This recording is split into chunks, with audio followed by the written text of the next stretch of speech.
Pakistan super league न की franchise Peshawar Zalmi के फास्ट बॉलर सलमान इरशाद का कहना है कि ख्वाहिश है पाकिस्तान की नुमाइंदगी करूं और विराट कोहली को आउट करूं।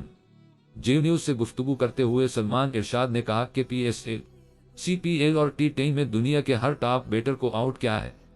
नेट पर विराट कोहली को बॉलिंग कराच का हूं मगर मैच की ख्वाहिश है। उन्होंने कहा ख्वाहिश है कि पाकिस्तान की नुमाइंदगी करूं और विराट कोहली को आउट करूं। PSL में बाबर और रजवान, CPL में पोलार्ड और रसल को आउट कर चुका हूं। जैसी बैटिंग कंडीशंस PSL में है इसमें अपनी कारकर्दगी से मतमन हूं।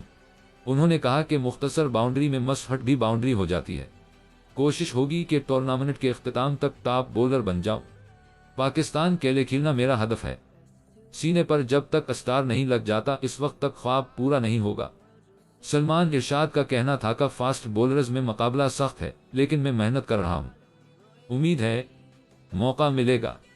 आजकल की T20 में बॉलर्स के पास ऑप्शन कम है।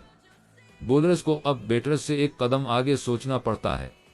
क्रिकेटर ने मजीद कहा कि बाबर आजम मुझे बहुत अच्छी तरह समझाते हैं। बाबर जैसे बैटर को बॉलिंग करना चैलेंज होता है, इनके साथ खेलना एजाज की बात है। पेशावर ज़ल्मी वाहिद टीम है जो हर साल उम्मीद है इस साल भी फाइनल खेलेंगे।